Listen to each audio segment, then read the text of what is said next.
Hi, I'm Ann Piniella. Welcome to the Creative Piano Blog. Today we're going to be talking about piano lessons for preteens and teenage students. I love the age group, and the excitement of working with those students at that age group is that they love to accomplish a lot. And so if they make steady progress and they're really into the music, you're going to see a lot of excitement about what they can play and how they move forward.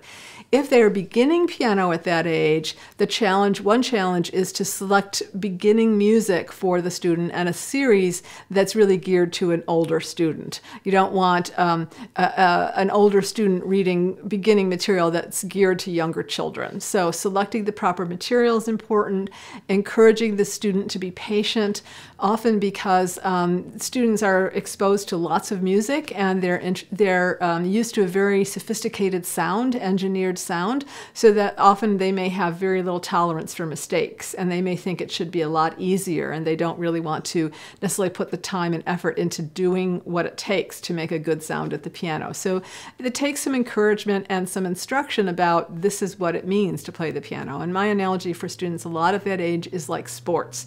You have to warm up, you have to practice your moves, you have to put time in, building your skills before you can expect to be the star player on the team or to have a good team working together.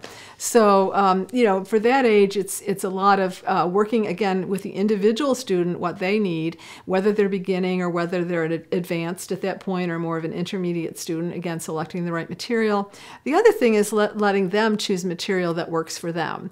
At that age, they have songs that they want to play or be able to replicate on the piano. They may have taken other instruments in school, or they may be doing other things with music, chorus, or again, other instruments, band, whatever, kinds of ensemble playing. So there's a lot that you would consider in terms of what that individual student is bringing to the lesson.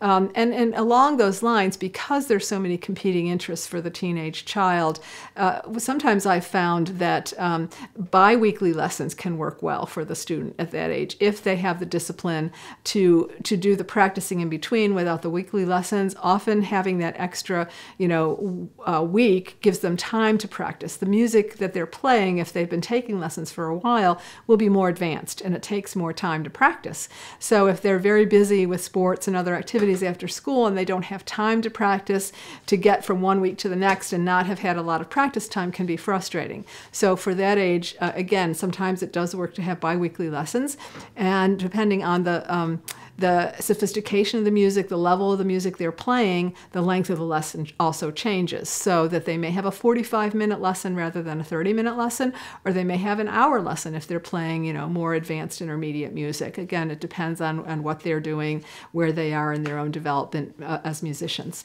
So I hope that gives you some ideas about working with teenagers as, if you're a parent considering lessons for a teenage child, or if you've had a child taking lessons all along and suddenly they want to do something different as a teenager, give you some food for thought. Feel free to give me a call if you have any questions, or email me. Otherwise, I'll see you online next time. Thank you.